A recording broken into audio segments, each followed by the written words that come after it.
In this session, we'll be starting with the costing RTP for November 20. Now, this is one of the most important RTPs for you guys because ये RTP में काफ़ी ऐसे questions है which are very interesting and are very different. So please go through this RTP in particular before you go for the exam. ठीक है? So we'll be starting with the November 20 RTP for costing and the first question appears to be on material cost. चालू करेंगे?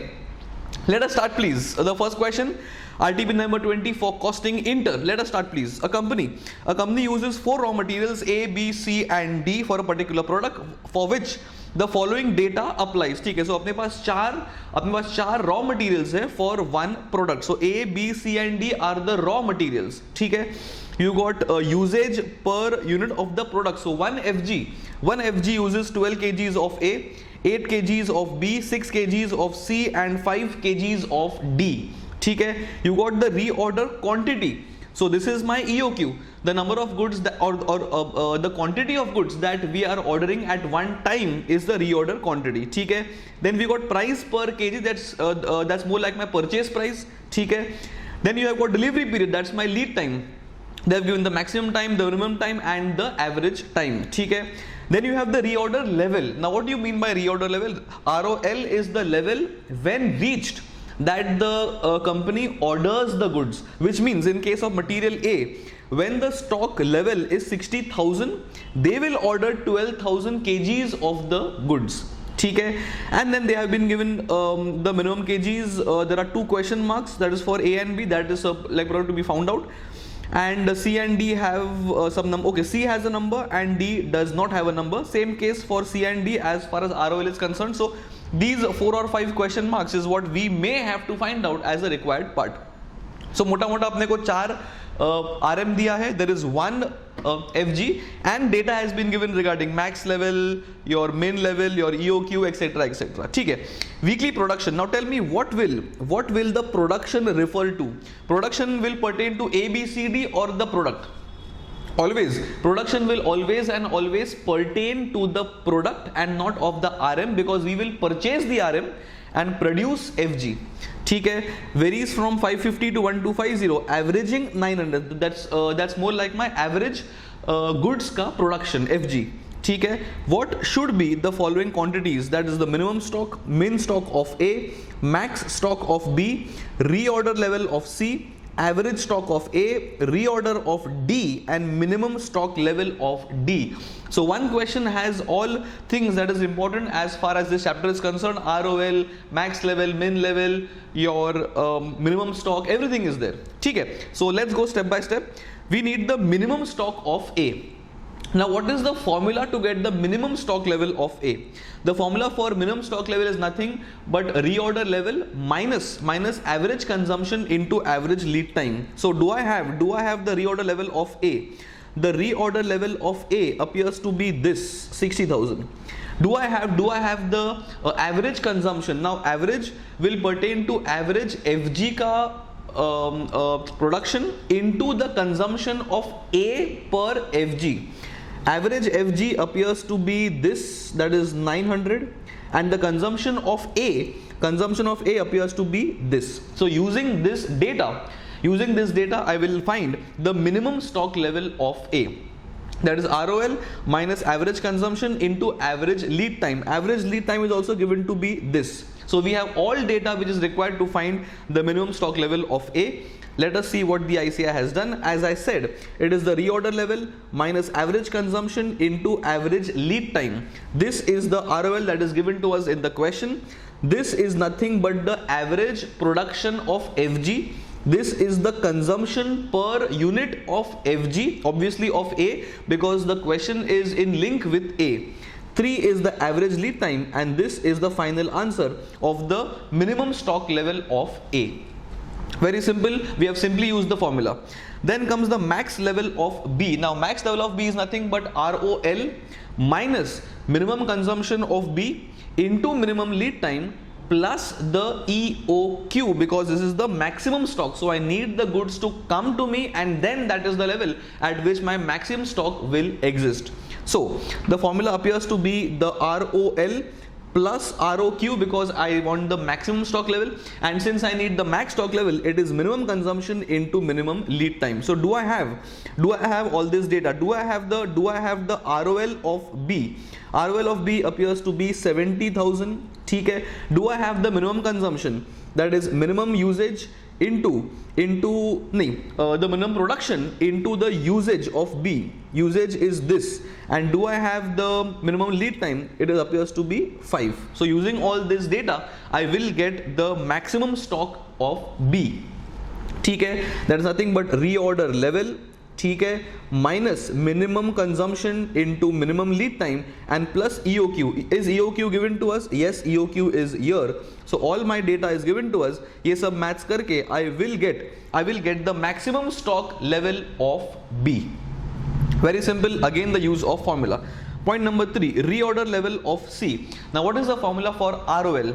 It is max consumption into max lead time. Do I have the max FG production? Yes. Do I have the consumption of C? Yes.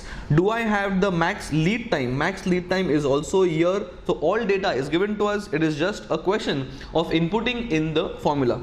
So it is my max usage into consumption into max lead time, and all this करने के बाद this is my answer for reorder level of C. This is my alternative formula. We have never used this. इसका frankly ज़रूरत नहीं है. You can simply go through it once to understand how they have found out.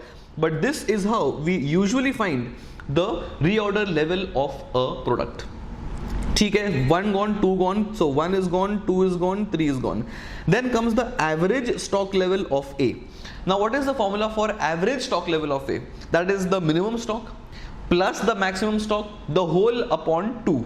Now do we have the minimum stock level of A? We have the minimum stock level of A here. Do I have the max stock level of A? The max stock level of A is not given, so we have to first find the max stock of A as a working note. Once we get the max stock of A as a working note, that max stock of A plus the minimum stock of A as we have found out in the first part, that upon 2 is going to be the average stock of A. Now how to find the max stock of A? Max stock of A is nothing but ROL minus minimum lead time into minimum consumption plus the EOQ, ठीक है, and ये होने के बाद I'll get the max stock. Max stock मिलने के बाद I'll get the average stock. So we'll have to first do a working note as ICI has done. Max stock level of A is a working note because this is my input to find the average stock. Normal formula ROL plus ROQ because we need the max stock, and minus minimum consumption into minimum lead time. It's a general normal formula to find the maximum stock. ठीक है. ROL is 60k, that is given to us in the question directly. ROQ is also given to us directly in the question. Minimum stock level is minimum FG का production into usage into lead time minimum B question में दे दिया है. ये सब match करने के बाद I will get the max quantity or max stock level of A. Is max stock level of A asked? The answer is no. Average is asked. But for average I need the max, so we have just found out max. Therefore minimum which is found in part A, यहाँ पे minimum plus maximum that we have found through working note, the whole upon 2, this will give me the average stock level of A, and the average works out to be how much? किधर गया अपना maths किया नहीं इन लोग ने? Okay, 27,600 plus 58,800, the whole divided by 2 appears to be 43,200. ये I think they haven't found those. So 43,200 is my average stock level of A. Simple. ठीक है, आगे बढ़ेंगे. So basically to find the average I need max and min. Min was available, max was not available. So we have done a working note to find max, and then max plus min upon 2 is my average stock level of A. ठीक है. Point number 4, reorder level of D. Is that what is point number 4? Yes. So अपना 1 2 3 4 भी हो गया. Reorder level of D, very simple, that is max consumption into max lead time. So do I have the max consumption? Yes, we have the max production, we have the usage, we have D ka lead time also. All we have to do is input in the formula, that is max production into consumption. This will give me max consumption, and is my maximum lead time appears to be 3 weeks. Is it 3 weeks? Yes, यहाँ पे है 3 weeks maximum level, ठीक है, maximum lead time, ठीक है. So here ये सब match करने के बाद we will get the final answer as maximum level of reorder level of D. तो ये हो गया अपना point number 5 as well. 5 parts gone, last part remaining, minimum stock level of D. Now D का minimum stock level is nothing but the reorder level minus average consumption into average lead time, ठीक है, that is my minimum stock level of D. Now do I have the ROL of D? We have just found the ROL of D in point number 5, so we will get that data directly, that is 18,750. So ROL minus max production into consumption per unit, that's my max consumption, and my max lead time appears average because it is minimum stock level. We never use max in the case of minimum stock level, so it is average consumption into average lead time. Average appears to be year, ये अपना average हो जाएगा. So this will give me the final answer for minimum stock level of D. ठीक है, so we have done all the 6 parts of the question. काफी interesting question था because एक ही समय you are revising n number of times the concept of ROL, EOQ, minimum stock, maximum stock, average stock, everything. So one question for ROL concept that you can see before the exam is this. काफी interesting and important question है, ठीक है. So we have finished off the first question of RTP November 20. So let us now start from question number 3, and as you can see, this question is on the chapter of overheads, and here we will be finding the comprehensive machine hour rate. Very important question as well. So let us read please question number 3. You have been given the following information for 3 machines of a manufacturing department of a company, that is X Limited. So we have been given the details of 3 machines, okay. We have depreciation of 2 lakhs given to A, B and C as 75, 75 and 50. Then we have spare parts, we have power, you have consumable stores, we have insurance, indirect labor, building maintenance expenses, annual interest outlay. Then you have monthly charges for rent and rates, salary of foreman per month and salary of attendant per month. So we have been given a list of expenses, and certain expenses have been given to A, B and C as allocations, and certain are given in the total column. That means we will have to allocate them, allocate among A, B and C. ठीक है, the foreman and the attendant control all the 3 machines and spend equal time on them. This will help us to allocate the salary of foreman and attendant. ठीक है, the following information is now available. Direct labor hours is given for A, B and C. Ratio of kilowatt rating is given for A, B and C, and floor space is given for A, B and C. This again will help us to allocate the costs between the machines A, B and C. ठीक है, going ahead, there are 12 holidays besides Sundays in a year, of which 2 were on Saturdays. ठीक है, the manufacturing department works 8 hours in a day, but Saturdays are half days. This data is going to help us to find machine hours depending on the number of Sundays which the machines have not worked, or number of Saturdays on which the machine has worked for half a day. ठीक है, all machines work 90% capacity. Again important data, again helping us or will help us to find number of machine hours, and 2% is reasonable for breakdown. So this entire paragraph is going to help us to find machine hours. ठीक है, let's go ahead. Compute the predetermined machine hour rate. As I mentioned earlier, 1 minute, as I mentioned earlier, this question is on machine hour rate. So this will help us, or this will ask us to find machine hour rate for the above machines after taking into consideration the following factors. So apart from this data, we have to also take into consideration the following data: an increase of 15% as far as the spare parts price is concerned. ठीक है, an increase of 25% as far as consumption of spare parts are concerned. So spare parts का data we have been given twice, so we have to take both the data into consideration before we find the spare parts cost for machine B and C only. ठीक है, and a 20% general increase in the wage rates All this data has to be considered before we start allocating the costs. So fairly important question, because this is something unique. We have not solved a question like this in our classroom. So mark this question for last day revision, because it appears to be important and different. Okay, nothing conceptually new in this question. It is just that this type of data given to us is something which is different. Alright, so let us start step by step. First of all, when we do sums of machine hour rate, it is recommended that we split the expenses into standing charges or fixed charges and machine based expenses. So what we'll do is we'll mark some expenses here itself, which are standing charges and which are machine based expenses. So depreciation, depre is more of a machine based expense. Spare parts is also a machine based expense. Power is also machine based expense. There is consumable stores is also machine based expense. Insurance can be a standing charge. Indirect labor can be standing charge. Building maintenance is again a standing charge. Annual interest, frankly interest will never come in any costing records, because this is more of a financial expense, so it will not come in costing. Monthly charge for rents, again a standing charge. Salary of foreman is standing charge. Salary of attendant is also a standing charge. So 1, 2, 3, 4, 5, 6 standing charges, and I've got 1, 2, 3, 4 as machine based expenses. So frankly, you need not categorize the expenses as machine based or standing, but the ICI always does it. So it's recommended that we present the answer in the same format that ICI does. So try and classify expenses into standing charges and machine based expenses.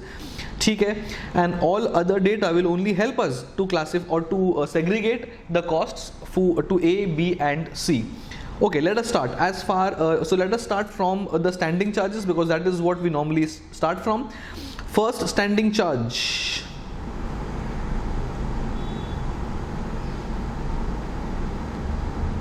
Okay, yeah. First standing charge appears to be insurance. So insurance का amount appears to be किधर गया? Insurance is 80,000. Here is the amount of insurance. 1 minute. Insurance 80,000. And insurance, have they given the split of insurance? No. So insurance is normally depending on the capital value of the assets, and depreciation is also depending on the cap value of the asset, which means the basis of allocation is going to be depreciation basis. Okay, and the depreciation amount is 75, 50. That is as good as saying 3:3:2. So my ratio is 3:3:2. That is 30, 30 and 20. That's my split of insurance. Okay. The next standing charges is indirect labor, appears to be 2 lakhs. Now the question mentioned, important, the question mentioned that there is a general rise of 20% in the wage rates. Alright, so wages obviously being a direct cost will not come in the overhead statement, so we'll use this data to increase the cost of the indirect labor of rupees 2 lakhs. So 2 lakhs will now become 2,40,000. So that is why this amount of labor is nothing but 2 lakh plus 20% of rise, that is 2,40,000. Now, what is the basis of allocation of indirect labor? Now, indirect labor allocation, in the absence of information, we can assume that they will be allocated on the basis of direct labor hours, that is 2:3:3. This is only in the absence of information. Had the question given us some data regarding how to allocate the costs, then we would use that data. Here the question is absolutely silent, so we will use the direct labor hours to allocate indirect labor. And direct labor hours is 1 lakh is to 1,50,000 is to this data. 1 lakh is to 1,50,000 is to 1,50,000. That is 2:3:3. So we have 2:3:3 here. Therefore, we allocate them in the basis of 60, 90 and 90. Okay, so this indirect labor is also gone. Next standing charges is building maintenance expenses, that is amount is rupees 2 lakhs. So building expenses amount is rupees 2 lakhs. Now how do we allocate the building expenses? Building is depending on floor space, so we'll use the floor space data for this, that is 40,000, 40,000 and 20. That is 40 is to 40 is to 20, or 2 is to 2 is to 1. That is 2 is to 2 is to 1, and therefore we use 80, 80 and 40 as far as allocation of building expenses are concerned. Higher the floor space, higher the maintenance is a general assumption. Going ahead, the next standing charge is interest. As we have discussed, interest is a financial expense. It will not come in the costing records. Then we have salary to foreman per month and salary to attendant per month, and the question is clearly saying that the foreman and the attendant control all the three machines and spend equal time on them. So whatever is the annual expense of a foreman and attendant, we'll simply divide by 3 to A, B and C. So 42,000 into 12, whatever is the answer, divide by 3, and 12,000 into 12, whatever is the answer, divide by 3. That is, we are allocating the costs of these salaries equally. Okay, so where is our salary and foreman? Okay, equal. Where is okay, equal and equal. So into 12 and into 12 and simply divide by 3, equal, equal, equal and equal, equal, equal. Okay, I think we have missed out on rates, rent and rates. The rent and rates are again 20,000, again given per month. We'll again multiply this with 12 for annual charges, and then we'll allocate them on the basis of floor space. So 20 into 12 appears to be 2,40,000, and then I will allocate them basis the floor space, that is 2 is to 2 is to 1, that is 96, 96, 48. Alright, this is how I will allocate my standing charges as per the normal presentation of keeping standing charges separately and maintenance expenses separately. Okay, now all the expenses are done. So standing is done, standing is done, standing is done. This is not to be considered. Standing, standing and standing. Okay, only thing left are the 4 machine based expenses, that is depreciation, spare parts, power and consumable stores. This is important because we have this 2 data to be considered before we start allocating spare parts. Now depreciation allocation is given 75, 75, 50. So what we'll do, whatever is the depreciation amount, we'll allocate them as 75, 75, 50 because that is direct allocation given to us directly. Okay, now comes the spare parts. Now there are 2 adjustments which are pertaining to spare parts. We have to consider them both before we start allocating the cost. So read the adjustments please. An increase of 15% in the price of the spare parts. So whatever is the amount of spare parts, we have to increase them by 15% flat. And then we have to also increase by 25%, but only for B and C. Okay, so let's go to a working note. What the ICI has done, amount of spare parts as of now it is 40, 40 and 20. This amount is taken directly from the data of 40, 40 and 20. We'll subject everything to 15% rise because the question is clear. This 15% rise for all spare parts. So what we'll do is we'll add 15% each, add 15%, add 15%, add 15%. This is for the price rise. Then we'll rise 25% cost, but only for B and C, that is because of usage. So add 25% to B, add 25% to C, and final amount appears to be 46,000, 57,500 and 28,050, and these 3 amounts are directly going to enter the statement of 46,000, 57,500 and 28,750 as far as the spare parts is concerned. So these two adjustments have to be considered simultaneously for the purpose of allocating spare parts expense. Alright, so spare parts is also gone. Then coming to power appears to be 4 lakh.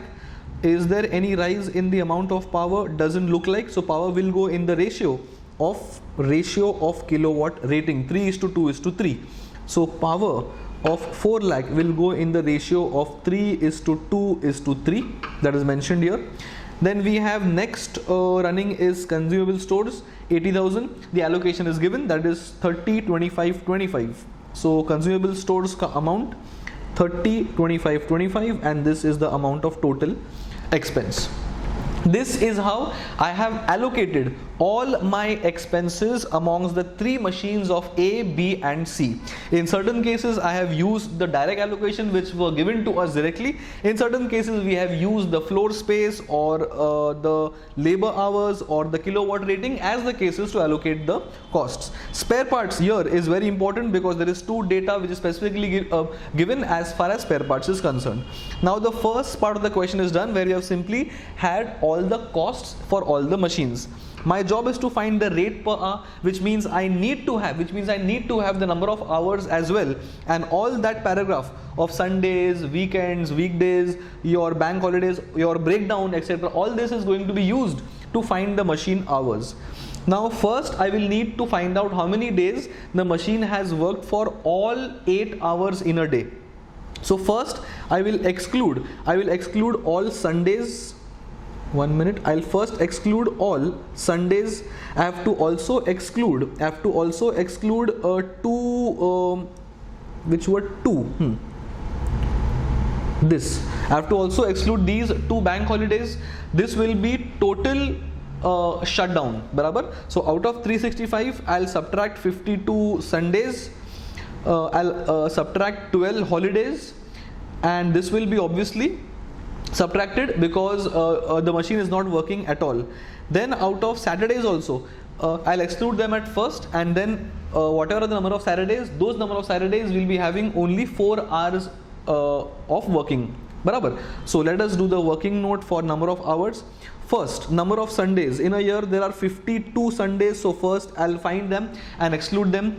Then there are 12 number of holidays. So these are 64 days on which none of the machines are working, which means I'll exclude 64 days obviously. Okay. Now number of Saturdays. Now there are 52 Saturdays every year because 52 weeks of a year, but out of those 2 were bank holidays, so I'll exclude them again because these are not worked at all. So these are 50 days where again partial work has happened. Alright, so out of 365 I'll first exclude 64 days, I'll then exclude 50 days as well, and these are the number of days on which the machine has worked for 8 hours in a day. Then these 50 Saturdays the machine has worked for 4 hours in a day. This is the gross number of hours. The question has mentioned that the machines have worked on an average for 90% capacity, this data here. So I'll give consideration for 90% capacity as well. Then I'll also give consideration for the breakdown of 2%, and using all this data I will then get number of hours as far as machine hours is concerned. Okay, so let us see how the IC has done the workings. As I said, 365 days of a year. This is first subtracted. This 64 is 52 plus 12. This 50 is 52 minus 2. These are 251 days of full working hours. So 251 days into 8. These are my full day working hours. These have excluded Saturdays. So take Saturdays alag se. That is 50, multiply into half working day of 4, and this will be total number of working hours, that is 2208. But I have to also give discount for the capacity, that is into 90%, and then give a discount for the breakdown, that is 2%. After adjusting 10% of capacity and after adjusting 2% for breakdown, I will then get net productive hours of 1948 round off. Barabar. I will then use these hours and divide all these number of charges with the net number of hours to get my machine hour rate per hour. Alright, so costs we had found already. These are the total costs which are fixed or standing in nature. These are all the costs which are machine based in nature. You can total A plus B and divide gross by number of hours, or simply get the rate separately and add both of them to get the total machine hour rate for A, B and C. And that is how we solve the question on comprehensive machine hour rate.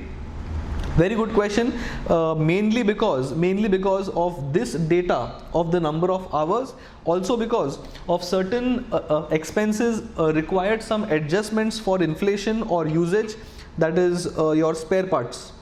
So ये spare parts and the data of number of hours is what makes this question comparatively interesting as compared to an average question on comprehensive machine hour rate. Understood? Hopefully yes. So that's my question number 3 from the RTP of November 20. We will now proceed with the next question, and the next question appears to be, okay, let me see whether everything is covered.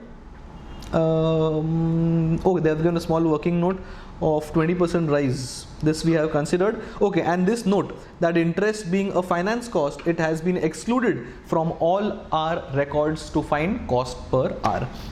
Important note, you guys have to mention this note because you have to tell the examiner that I have not forgotten the interest cost, I have just excluded because that's more of a finance cost. Alright, question number 3 is then done, which means we will now march to question number 4, that is activity based costing. Alright, let us start please. It's a very simple question. We'll flip through this question comparatively faster because there is nothing interesting or challenging in this question. Alright, let us start please. Question number 4 based on activity based cost, November 20 RTP for cost. Let us start please. Some company follows activity based costing. Okay, the budgeted overheads, the cost drivers and the volumes are given. Okay, we have the cost pool, or this is nothing but activities. Okay, then we have the overheads which I am budgeting as usual activity wise. Then we have the cost driver also, and we have also been given the volume of the cost drivers. This will help us to get the cost driver rates. Okay, the company has produced a batch of 7,600. So this is a batch of these many units. Its material cost was 24,62,000. That's my material cost. This is a direct cost. This will not be a part of my overheads. And same logic for wages, 468,500. As we have discussed many times in the classroom also, that your activity cost statements table or the entire format will have no space for materials or wages, because these are overheads, and we do activity based costing system only and only for overheads, not for direct cost of DM and DL. Okay, the usage of activities for the said batch is as follows. We've got this is the cost driver usage: 56 orders, 84 material movements, 1420 hours, 60 setups and 18 inspection. Find the cost driver rates and find the total and the unit cost of the batch. Very simple. The cost driver rates is nothing but the overheads divided by the orders, overheads divided by the number of movements, overheads of maintenance upon the hours, overheads of setup upon number of setups, overheads of quality upon number of inspection, and these will simply give me the cost driver rates. Once I get the cost driver rates, I simply multiply the rates with the number of usage, which is this. Only correspond the correct cost driver rate with the correct cost driver usage, because the order may be different. As you can see, the orders is also the same here, so that makes the question all the more simple. Once we get the cost driver rate, simply multiply by usage and I will get the total batch cost, and I think I'll divide by number of units and I will get the cost per unit as well. So fairly simple question.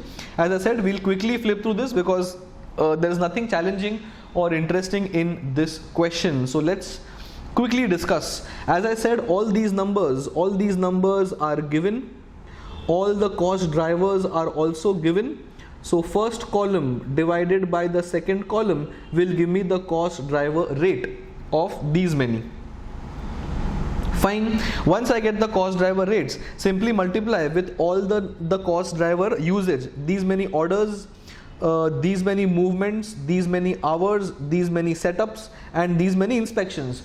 Once I use my cost driver rates with the cost driver usage, I will only and only get the overheads which I can allocate to this existing batch. But since I am doing an entire batch costing, I will also add the direct material cost and I will also add the direct labor cost. By doing this, I will get the total cost. Once I get total cost, I'll simply divide by number of output and I will get the cost per unit. Fairly simple question. Nothing interesting in this question. All data which I require to find all these things has already been given to us, which means there is nothing left for us to even think on. All numbers are given to us. So this is how this question is solved. We you guys shouldn't invest time on questions like these on the last day. Having said that, it's important to practice, but don't invest time on these questions on last day. The first 3 questions are fairly interesting. You all can revise those on the last day, but not questions like this, because this will be a simple time waste. And it is not that you guys will not be able to solve such questions in the exam, because these are pretty straightforward. Alright, so 1, 2, 3 and 4 is gone. Let us now jump across question number 5. And as we can see, question number 5 is based on cost sheet.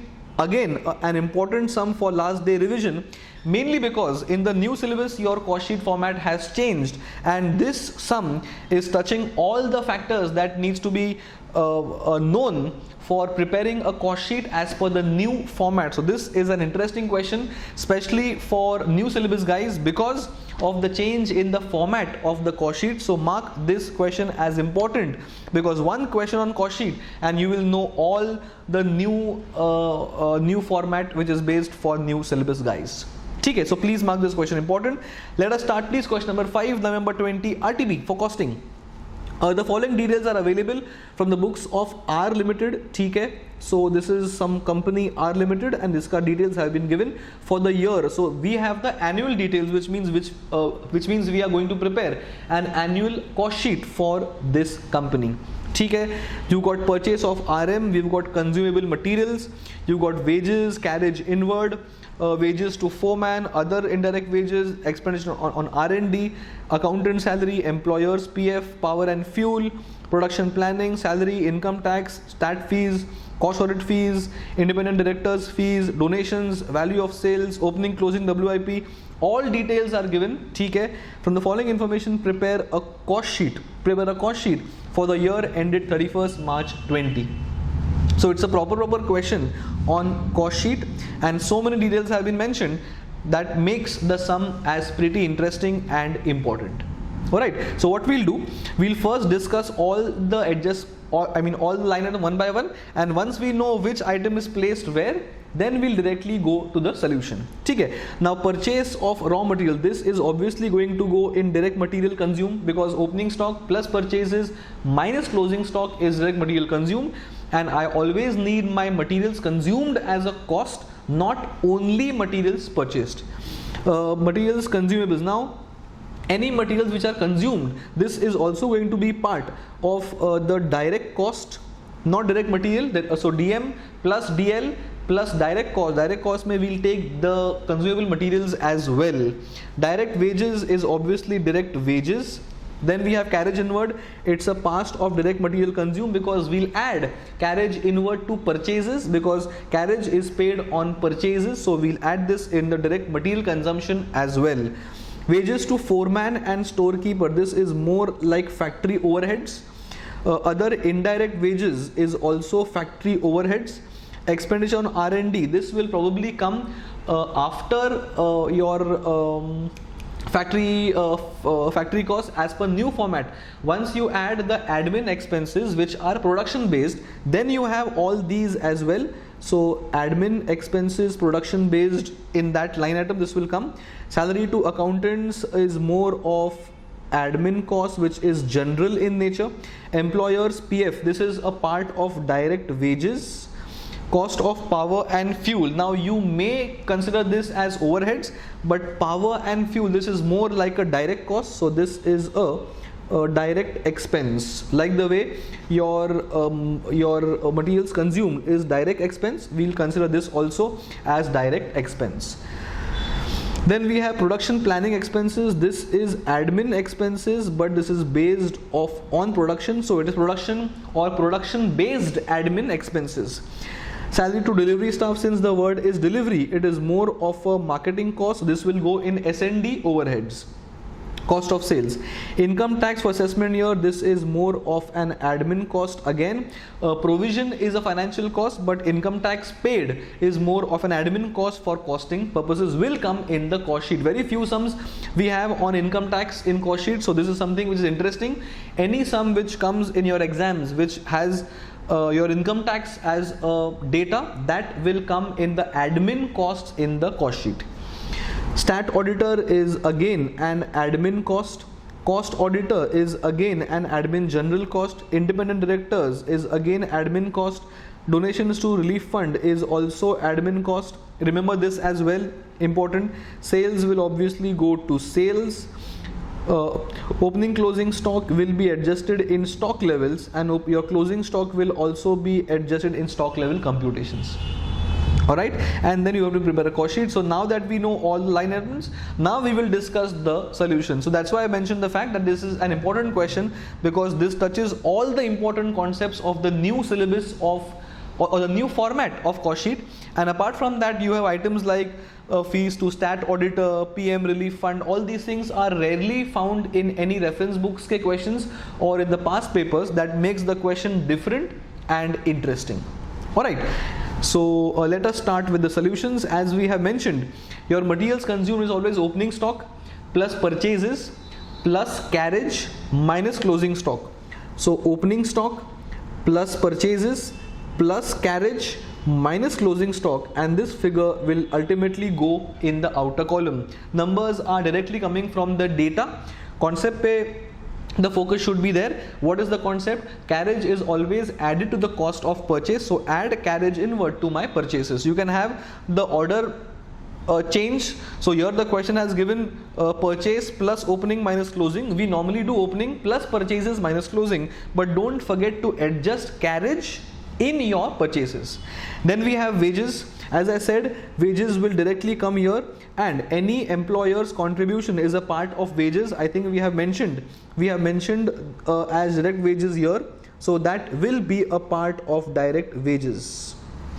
Okay, that is gone. Then we come to expenses. As I mentioned, your consumable materials and your power and fuel.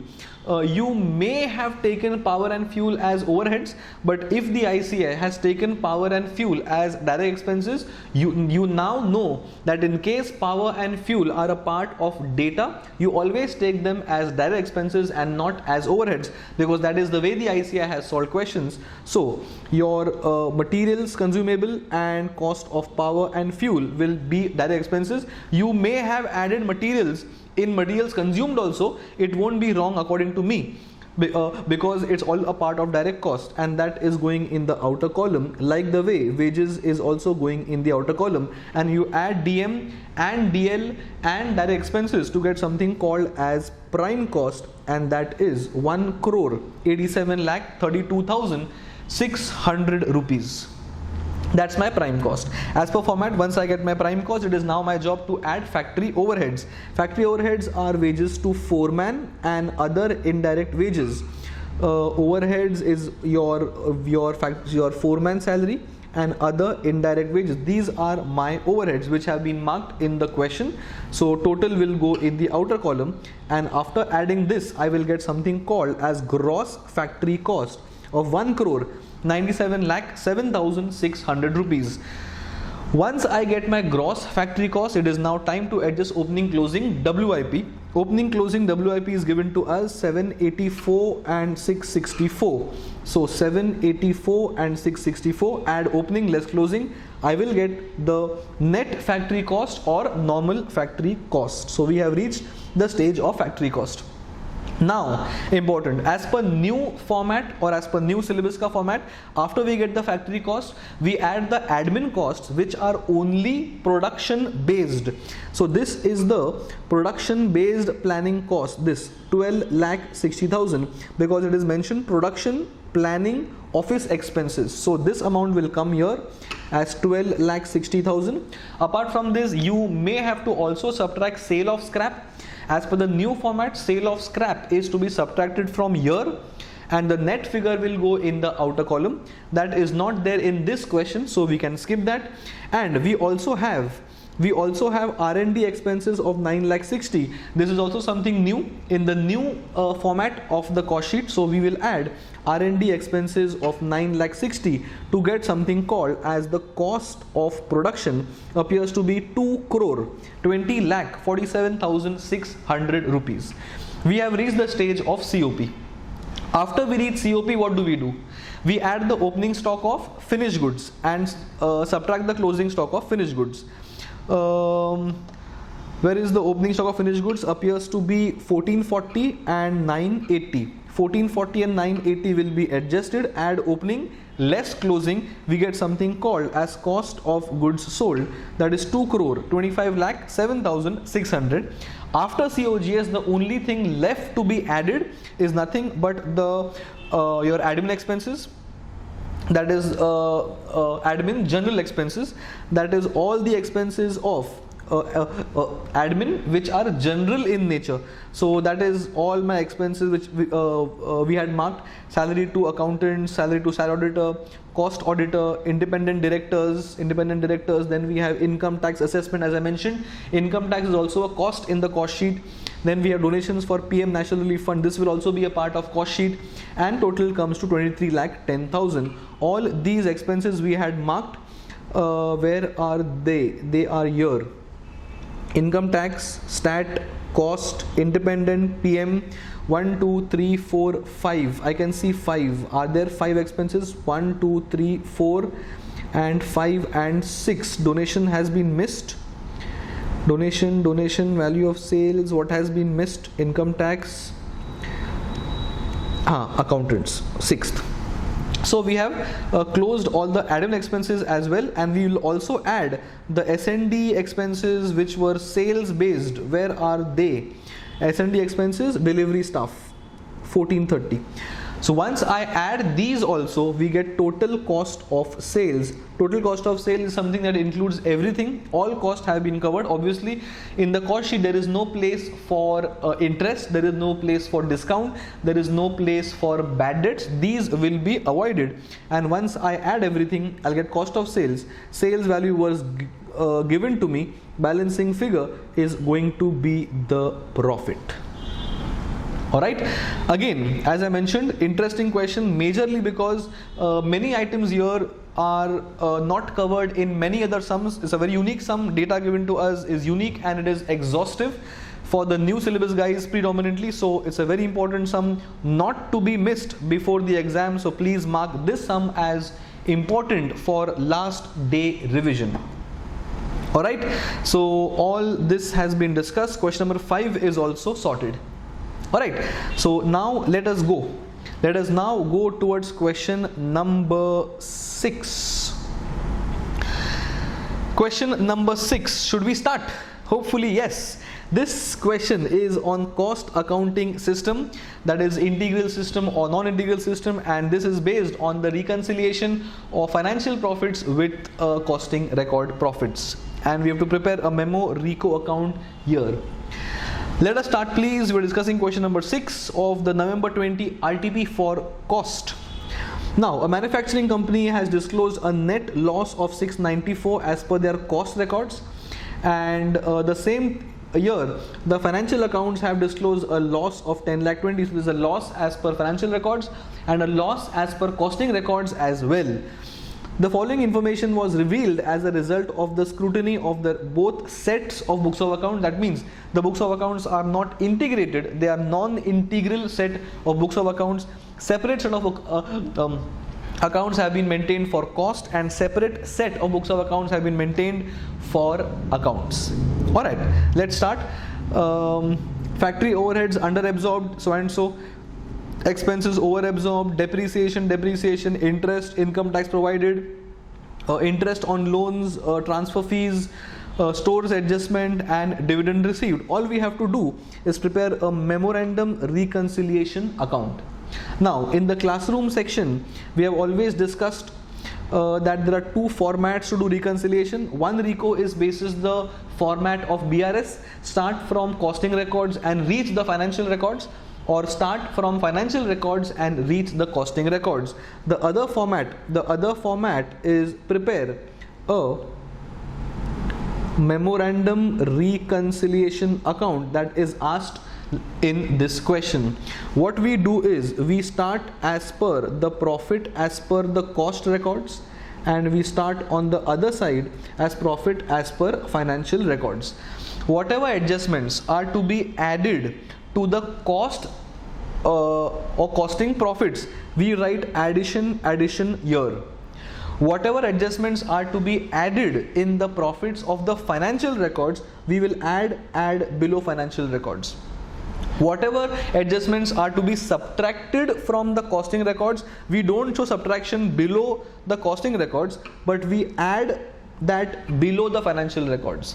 Similarly, whatever is to be subtracted from the profits of financial records, we don't show as subtraction in the financial records column, but we will show as addition in the costing records column, and then this ledger or this account tallies, and that is how we have to prepare a memorandum reconciliation account.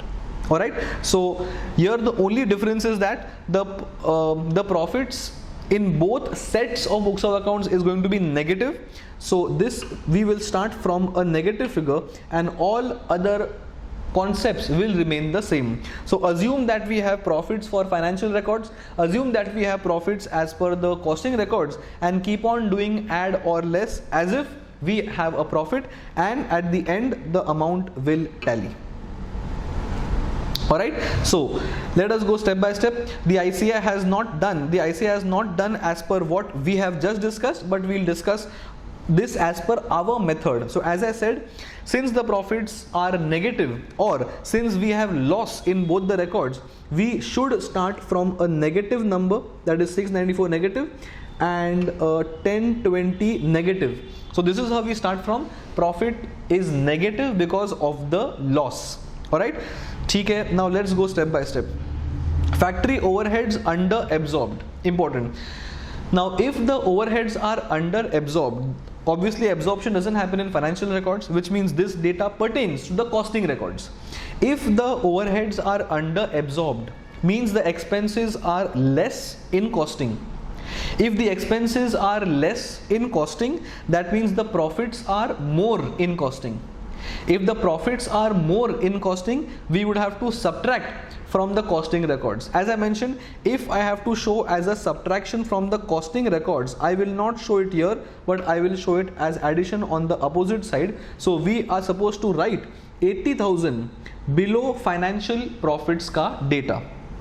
This 80,000 will be shown as on the other side. As I said, we are doing this sum in the method that we have solved in the classroom section. So 80,000 will come below accounting records, or it will come on the credit side of this ledger.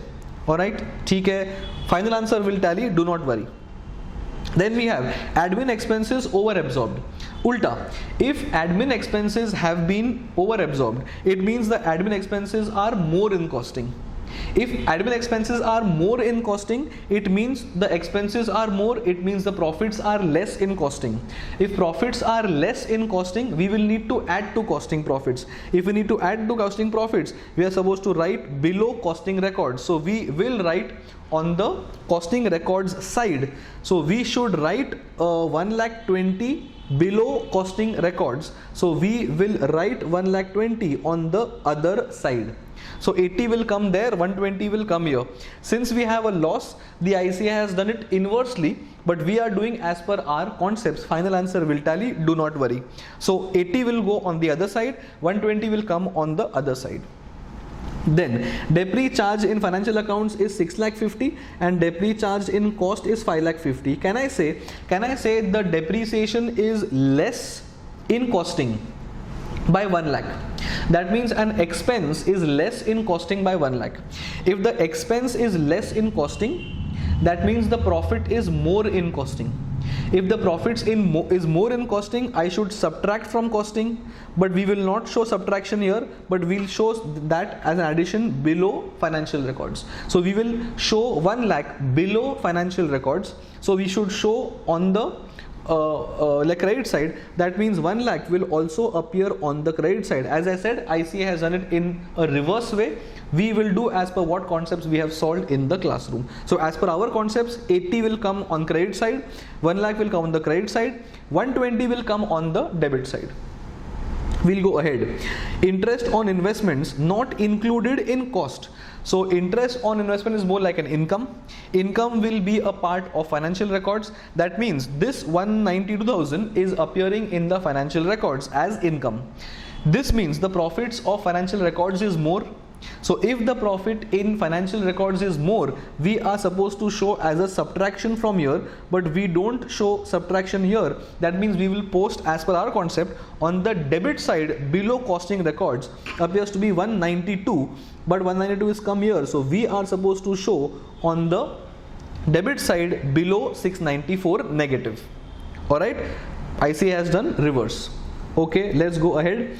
Income tax provided. As I said, provision is only in the financial records. This is a cost. A cost is appearing in financial records, which means the profits are less in financial records because a cost is there only in financial records. This means the profits of financial records is less, which means we are supposed to add in the financial side of the ledger. So we have to post 108 on the credit side. So 108 will come on the credit side. So this 108 should go on the credit side. Below 120, below 1020 negative, that is loss as per finance records. Okay, let's go ahead. Then we have interest on loan funds in the financial record. So this is more of an interest cost. Loan funds is liability. Any interest on liability is our cost. So this cost of interest is there in the financial records, which means financial records have a cost, which means the profits are less. That means we are going to add in the financial profits side, that means the credit side. So we should add 490 below FA, but 490 is here, so 490 will come on the credit side. ICA has done the other method. So as we can observe, whatever should come below CA, the ICA has mentioned that below FA and vice versa. Alright, next, transfer fees credit in financial records, stores adjustment credit in financial records, interest receipt. All these three items have common treatment because all this pertains to income in the financial records.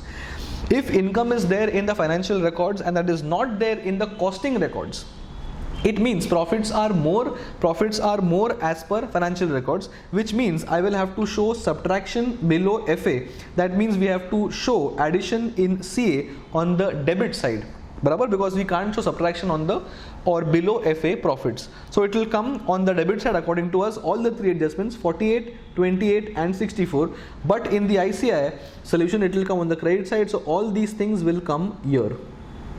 So as we have discussed, everything which is below the costing books will go below the FA books, and whatever is below the FA books will come below the costing books, and your account is going to ultimately tally. And that is how we solve this question as per what we have done in our classroom. What the IC has done, just because it has not started with a negative number, they have done everything reverse. It won't be wrong if you do this method, but I prefer to do something which I have taught in the classroom so that students don't get confused. So the only thing you all need to remember is that in case of a loss, you always start with a negative number and then you proceed the sum like usual, assuming that these are profits, and keep on adding, subtracting as the case is. At the end the ledger will tally with similar amounts. Alright, so their amount and our amount will differ, but the concept is that the amount should tally. Alright, so that is how we have to solve this question of memorandum reconciliation. Again, interesting question, mainly because the starting point is a loss. We haven't done any question where there is a loss as a starting point, so no change in the concepts. You only start with a negative number. Okay, that is the end of question number 6 as well. Okay.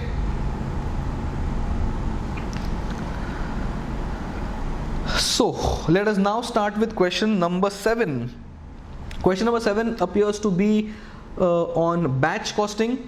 Pretty easy question. It is based on the concept of optimum run size, or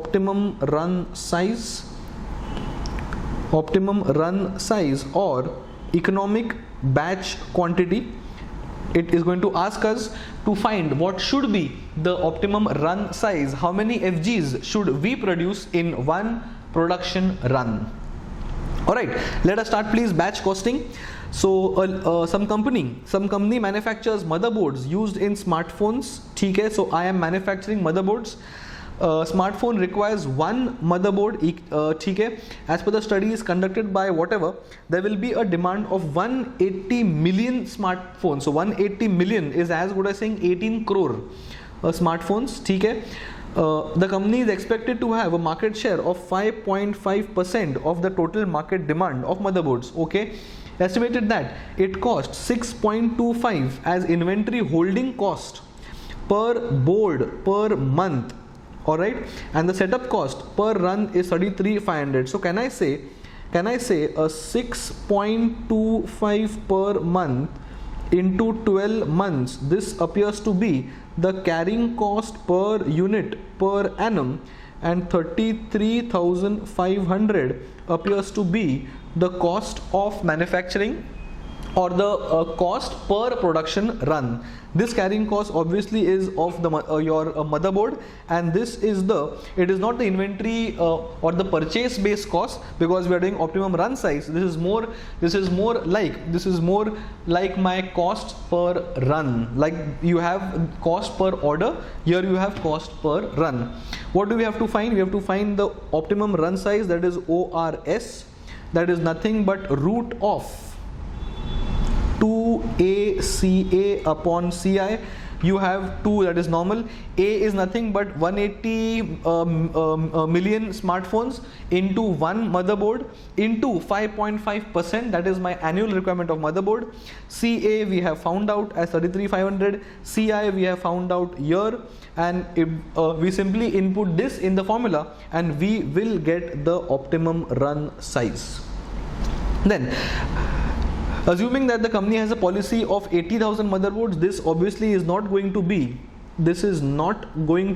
optimum run size, which means we have to find the answer of this using the basic formula of TCA plus TCI. Compute how much extra cost. So find the costs at EOQ, find the cost at EOQ, find the cost at non-EOQ quantity of 80,000, and then we will have the difference in the cost due to not manufacturing your economic batch quantity. Alright, so let us see what the ICA has done. You have 18 crore into 5.5. This appears to be the A, or the annual requirement. Setup cost is 33,500. This is more like CA. This is more like A, and 6.25 into 12 months is CI. This 12 months is important because we always want the inventory holding costs per unit per annum. So we have to do into 12. So once I do this, I simply have to input in the formula, which ICI has not done, unfortunately, or we must have missed out to type 2ACA upon CI. Input all these numbers in the formula and I will get the EOQ. Chalo, let's do 2 into 99 lakhs into 33,500 divided by 75 equals, and square root 94043 here. So 94043 is the optimum run size. In one production run, you will need to produce this much so as to minimize your inventory associated costs of your run cost, optimum your machine run cost, and your inventory holding costs. And suppose you are producing 80,000, which is apart from your EBQ quantity. What will be your cost? In case of non-EOQ level or non-ORS level, you find the costs of setup separately and holding cost separately. That is nothing but number of setups, that is your annual requirement into batch, your divided by batch size. You get these many setups, and these many setups into the cost per setup will ultimately give you the setup related costs if I produce 80,000 units in one production run. Then inventory holding cost, since I need average inventory, it is 80,000 divided by 2. I'll get the average cost, and average cost into 75. This 75 is coming from year. 75, add both of them, and I will get total cost if I produce 80,000 goods in one production run. ठीक है. As far as EOQ cost is concerned, you could do a simple formula of 2ACACI, or you can simply do as per the TCA plus TCI as well. That is that's my order size. I mean that's my annual demand, that is my ORS. I'll get number of setups. Those number of setups into the cost per setup will give me setup related costs. Similarly, this upon 2 is my average inventory into my inventory holding cost. This will give me the inventory holding costs. Add both of them, I will get the costs at EOQ. The answer using this formula will be a little different than this because of rounding off. You cannot get that as wrong. That is because we have used direct formula. ICI normally does like this, so you can either use the formula or you can do it separately, your choice. And this figure minus this figure is the difference of producing goods at a level which is other than the optimum run size. Obviously, we have learned that if I am producing at optimum run size, then in that case the costs are minimum. So any size apart from the optimum run size is always going to end up as comparatively expensive as to when we produce at EBQ or ORS. Simple. So pretty simple question. Just that this into 12 was important here, and the fact that we are holding 5.5% market share. Use 5.5% on the total demand. Don't just use 180 million as your annual demand, because 180 is market demand. We are supposed to have motherboards calculations as per our market share. So let us start with question number 9, and this question is based on process costing. Interesting. Again, something new is there in this question as well, which means this is also a last day revision question. Please mark this question as important because it is something unique in this question. Please start question number 9, please. On process costing, we are discussing RTP of November 20. 1 minute.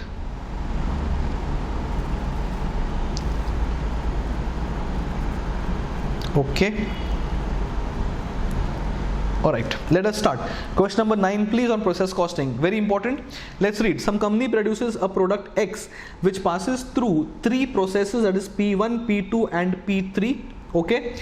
In process 3, a byproduct arises. That's why I mentioned that this question has something unique. Alright, which after further processing at a cost of 85 per unit becomes product Z. So product 3 gives a normal output, it also gives a byproduct. This requires a further processing of 85, which converts in a different product, that is product Z. Okay. The information related for the month of August, so we have been given the info for the month of August, is as follows. Normal loss process wise, materials introduced is given for process 1. Other materials, other wages, I mean your wages and expenses as usual. And then we go towards other data. The overheads for the month is 2,88,000, which is absorbed as a percentage of direct wages. So whatever is the relation between the total overheads and total wages, we'll keep on absorbing process wise, that is allocate overheads process wise. Then we have the data, the scrap is sold at 10, that's my scrap proceeds. Then a product Z can be sold at 135 with selling cost of 15. Okay. Number of units produced is process 1 is these many, process 2 is these many, process 3 is these many, and byproduct Z is 600. Alright, there is no opening closing stock of any materials in the beginning. That makes it simple. So prepare process 1, 2, 3 account and also the byproduct process account. So because of the existence of byproduct, this makes the sum a little interesting as compared to usual or average sums on process costing. Alright, so let us go step by step. We have to prepare P1 account, P2 account and P3 account. P1, P2 has normal concepts. It is P3 which is important. So let us go step by step. Let us start by preparing a process 1 account first. We usually start from the input. Input appears to be 7,000 and the cost is 1,40,000. So 7,000 at 1,40,000. Okay. Other materials is 62,000. So other materials is 62,000. Wages appears to be 42,000. So wages is 42,000.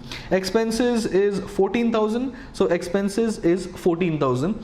Then coming to overheads. Now overheads is absorbed as a percentage of wages. Tell me what is the total wages as far as all the 3 processes is concerned. Can I say 42,000 for process 1?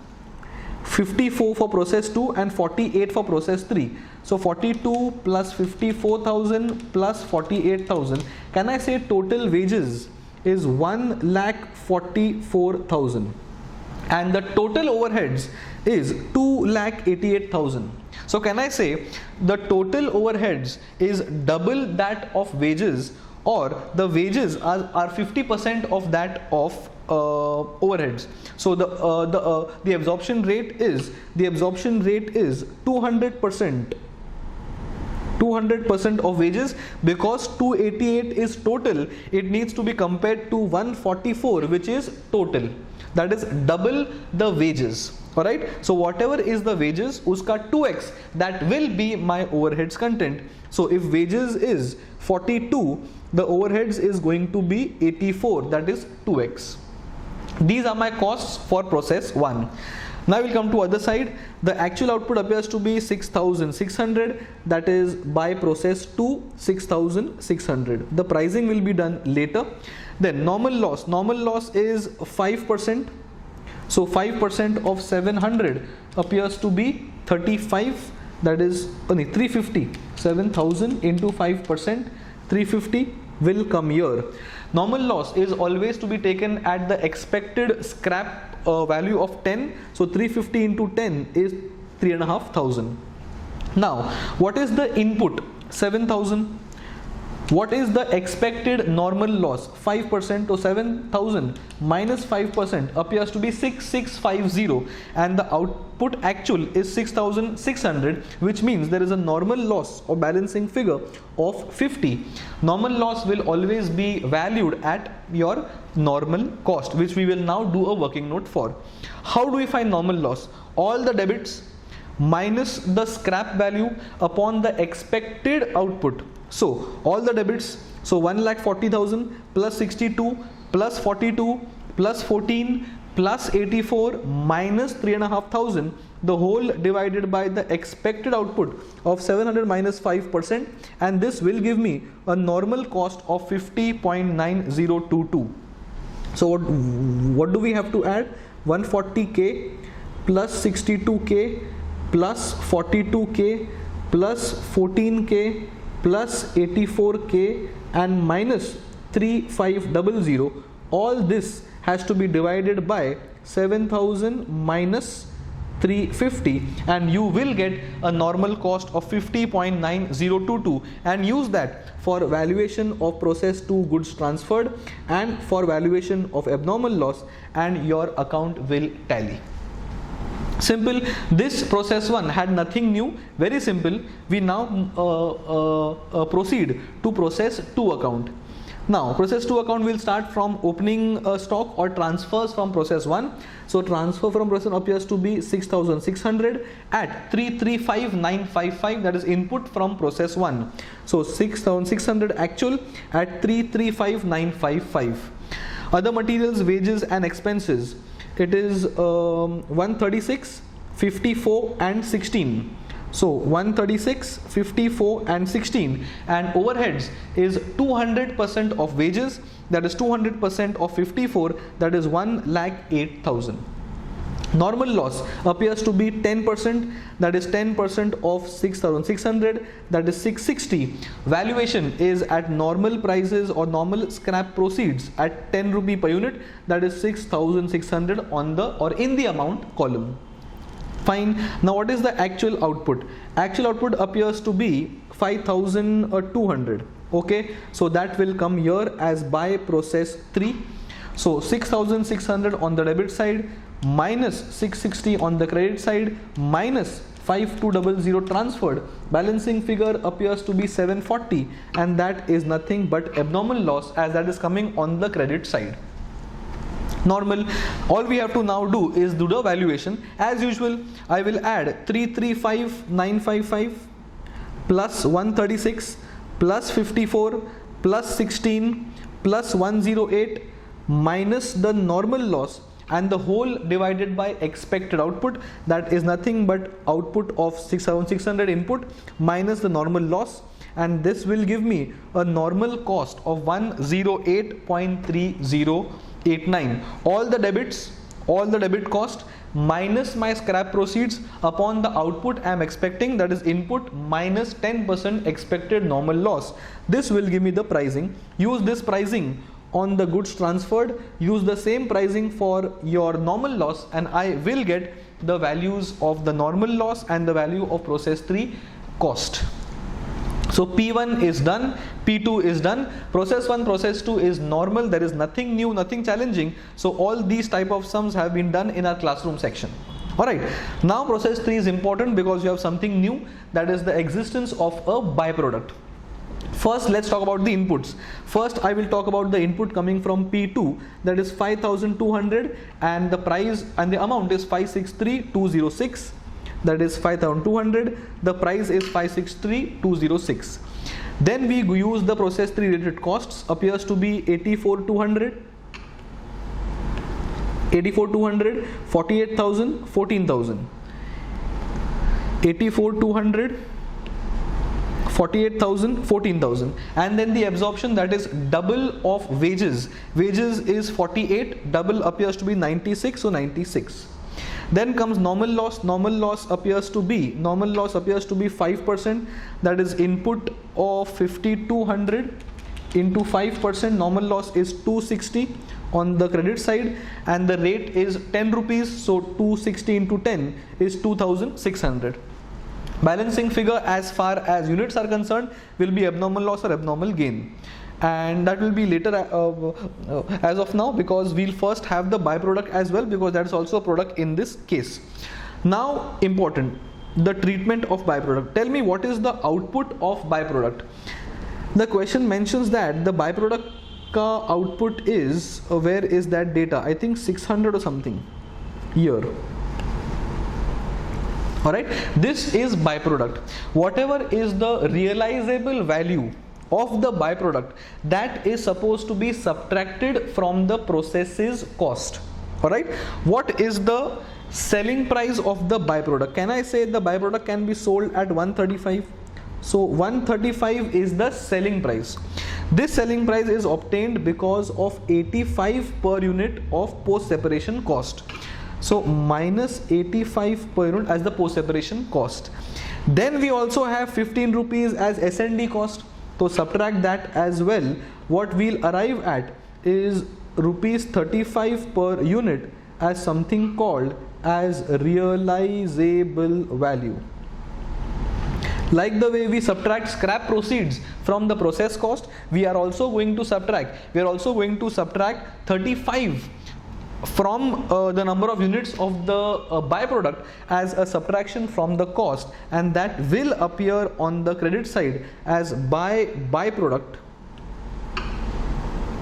35 into 600, amount is 600, 35 is the NRV, arrived as 135 minus 85 minus 15, and that is byproduct ka net realizable value as 21,000. This is also going to help us to find the normal cost of goods. Okay. Now we'll have to find out the balancing figure of abnormal loss or abnormal gain. 5,200 is the input minus 5% expected loss, appears to be 4,940. And 4,940, but our output is 4,800 plus 600, appears to be 5,400.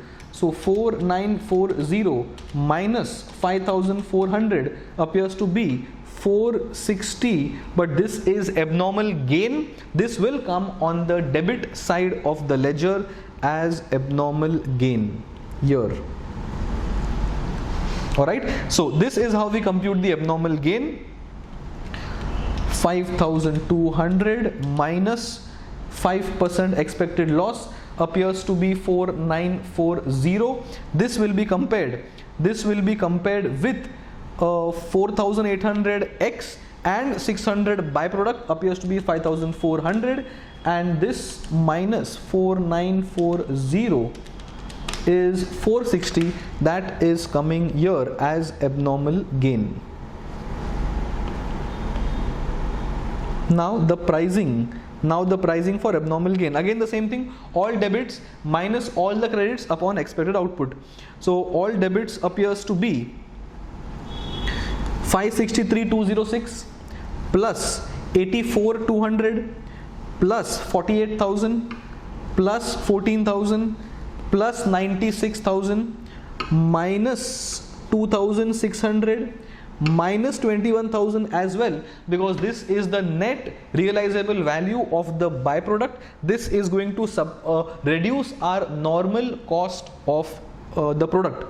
So maths is going to be 563,206 plus 84,200 plus 48,000 plus 48,000, 1 0 is missing,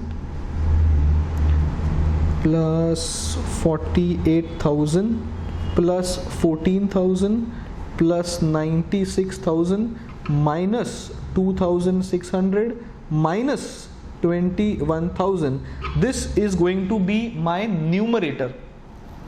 I will now divide numerator with the expected output, which output is going to be 5,200 minus 5%, and I will also subtract 600 because the numerator is not having the cost of 600, so I should not have the units in the denominator as well, and that is how you get this maths. Total cost minus scrap proceeds minus the byproduct's value which is realizable minus upon the less normal loss less the byproduct, and this is how we arrive at a normal cost, and use this normal cost for pricing abnormal gain, and use this normal cost for pricing of product X as well, and that is how you have a process 3 account. And the account will tally for obvious reasons because we are doing at cost. So what is new in this question? Whenever there is a byproduct, you need to find the net realizable value of the byproduct, show it as a subtraction from the cost that is credited to the process account on the credit side. Then you do the normal cost computation, exclude the NRV of the byproduct, exclude the output from the denominator as well, and that is how you compute the normal cost.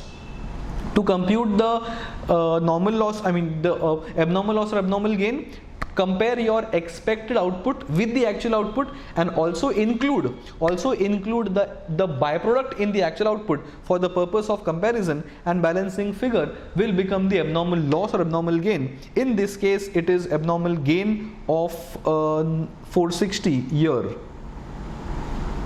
Alright, this is how you compute the normal cost for the purpose of valuation of abnormal gain and for purpose of valuation of transfer to finished goods. Now we are left with one last thing, that is the account of the byproduct. So whatever is the price or the cost of the byproduct year, 21,000, this will be as an opening cost. So this is coming from the respective process, and here I will add the post separation cost of what is the post separation cost, 85 I think, right? 85 per unit. So 85 into 600 appears to be 51,000, and 15 selling cost into 600 appears to be 9,000, and balancing figure, this is the actual cost of the byproduct Z. 21,000 is the share in joint cost, and 51,000 and 9,000 are the post separation cost. Add everything and I will get the total cost of the byproduct Z. Alright, very interesting question, something unique that you guys have not done. That is why this question is important from the last day perspective. Very important. Alright, ये अपना हो गया. This is done. Question number 9 is done.